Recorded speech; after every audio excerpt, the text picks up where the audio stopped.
एक दिन राजकुमार सिद्धार्थ अपने चचेरे भाई देवदत्त के साथ बाग में घूमने के लिए गए। जहां सिद्धार्थ कोमल हृदय का बालक था, वहीं देवदत्त झगड़ालू व कठोर स्वभाव का था। सिद्धार्थ की सभी प्रशंसा करते थे। देवदत्त की प्रशंसा कोई नहीं करता था, इसलिए देवदत्त मन ही मन सिद्धार्थ से जलता था। जहां वे दोनों घूम रहे थे, उनसे थोड़ी ही दूरी पर एक हंस उड़ रहा था। उस हंस को देखकर सिद्धार्थ बहुत प्रसन्न हो रहा था। तभी देवदत्त ने कमान पर तीर चढ़ाया और हंस की ओर छोड़ दिया।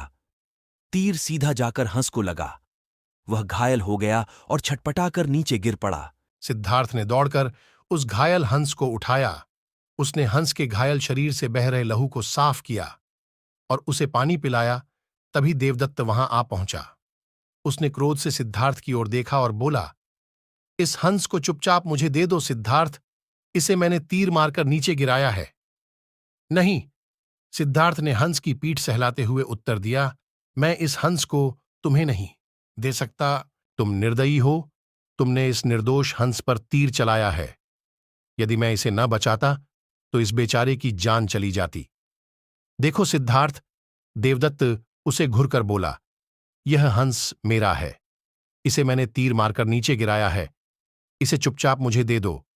यदि नहीं दोगे तो मैं राज दरबार में जाकर तुम्हारी शिकायत करूंगा। सिद्धार्थ ने उसे हंस देने से साफ साफ मना कर दिया। देवदत्त राजा शुद्धोदन के दरबार में जा पहुंचा और सिद्धार्थ की शिकायत की। शुद्धोदन ने उसकी शिकायत को ध्यानपूर्वक सुना, फिर सिद्धार्थ को बुलावा भेजा। कुछ ही देर में सिद्धार्थ हंस को लेकर राज दरबार में उपस्थित हो गया। राज दरबार के ऊंचे सिंहासन पर राजा शुद्धोदन बैठे थे। आसपास के नीचे आसनों पर राज्य मंत्री तथा अन्य पदाधिकारी बैठे थे। कई सैनिक हथियार लिए द्वार के निकट खड़े थे। शुद्धोदन के संकेत करने पर देवदत्त सिर झुकाकर बोला, महाराज, जो हंस इस समय सिद्धार्थ के पास है वह मेरा है। इसे मैंने तीर मारकर पृथ्वी पर गिराया था।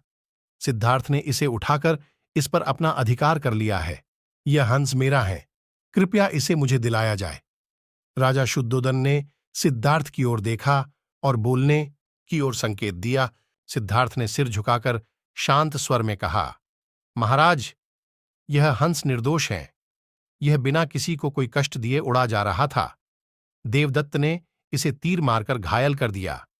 मैंने इसका उपचार किया है, इसके प्राण बचाए हैं।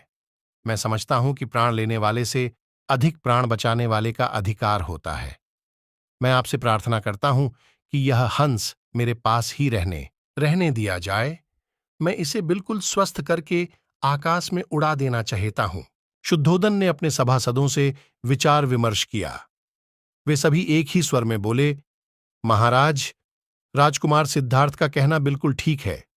जीवन लेने वाले से बचाने वाले का अधिक अधिकार होता है। अतः हंस राजकुमार सिद्धार्थ के पास ही रहने देना चाहिए। राजा शुद्धोदन ने सभासदों की बात मान ली। उन्होंने सिद्धार्थ से कहा, इस हंस पर तुम्हारा अधिकार है, तुम